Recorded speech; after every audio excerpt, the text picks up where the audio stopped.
അസ്സലാമു അലൈക്കും വറഹ്മത്തുള്ളാഹി വബറകാതുഹു.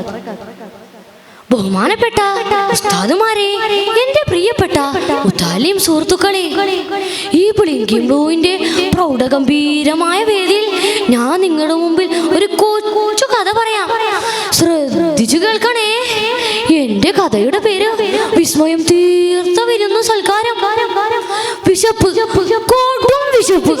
വിശപ്പ് സഹിച്ചവർ യുദ്ധമുഖത്ത് കിടങ്ങു കീറുകയാണ്. ഇത് കണ്ട് ജാബിർ റളിയല്ലാഹുവിന് ഒട്ടും സഹിക്കാൻ കഴിഞ്ഞില്ല. ജാബിർ റളിയല്ലാഹു എന്ത് ചെയ്തെന്നറിയോ കൂട്ടുകാരെ?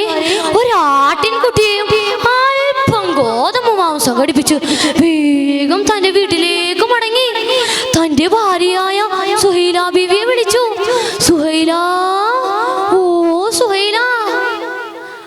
ഭർത്താവിന്റെ വിളി കേട്ടതോടെ സുഹൈല ബീവി അത്ഭുതത്തോടെ ഭർത്താവിന്റെ വന്നു നിന്നു. നബി തങ്ങൾക്ക് വിശക്കുന്നു, നീ വേഗം പോയി ഭക്ഷണം ഉണ്ടാക്കൂ. കത്തി മൂർച്ചയാക്കി ആടിനെ അറുത്തു. നബി തങ്ങളെ ക്ഷണിക്കാൻ വേണ്ടി അവിടുത്തെ ചാരത്തേക്ക് നീങ്ങി. പിന്നെ ആ വീട്ടിൽ സംഭവിച്ചതൊന്നും ജാബിർ റളിയല്ലാഹു അറിഞ്ഞില്ല. കൂട്ടുകാരെ, എന്താണ് സംഭവിച്ചതെന്ന് അറിയുമോ? ജാബിർ റളിയല്ലാഹുവിന്റെ 2ഉം 4ഉം വയസ്സുമുള്ള പിഞ്ചു മക്കൾ അത് നോക്കിക്കൊണ്ടിരിക്കുകയായിരുന്നു. മൂത്തമകൻ അനിയനോട് ചോദിച്ചു, അനിയാ, ഉപ്പാടിനെ അറുത്തതുപോലെ ഞാൻ നിന്നെയും മറുക്കട്ടെ? എന്താണ് അറവെന്നോ എന്താണ് മരണമെന്നോ നിശ്ചിതമല്ലായിരുന്നു. അങ്ങനെ ഉപ്പാടിനെ അറുത്തതുപോലെ മൂത്തമകൻ അനിയനെ അറുക്കുന്നു. ഇന്നാലില്ല, ഇല്ല, ലോകത്ത് ഒരു ഉമ്മാക്കും ഇത് താങ്ങാൻ കഴിയില്ല.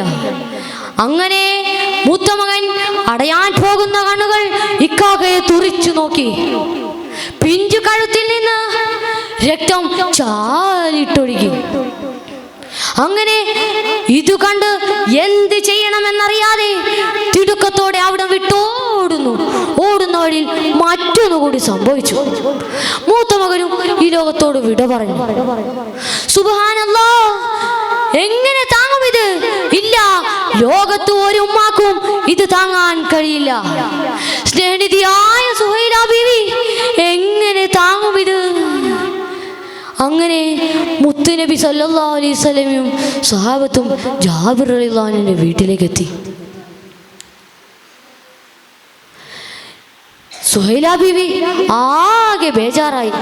കടൽ പോലെ പരിശുദ്ധിയായ സുഹൈല ബീവിയുടെ മനസ്സൊരു ഭാഗത്ത്, മുത്തുനബിയോടുള്ള ഇഷ്ക് ഓളം വെട്ടുന്നു.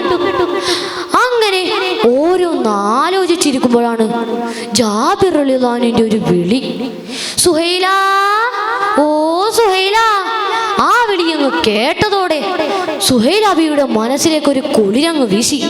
അതും പ്രവാചകനോടുള്ള പ്രേമത്തിന്റെ കുളിര്. അങ്ങനെ നബി തങ്ങൾക്ക് ഭക്ഷണം എടുത്തു കൊടുക്കുകയും കഴിക്കാനിരിക്കുകയും ചെയ്തപ്പോൾ മുത്തുനബിയുടെ ഒരു ചോദ്യം, എവിടെ ജാബിർ നിന്റെ മക്കൾ? വിഷയം മാറ്റാൻ പല തരത്തിലും നോക്കി. പക്ഷേ നബി തങ്ങൾ വീണ്ടും വീണ്ടും ചോദിച്ചു.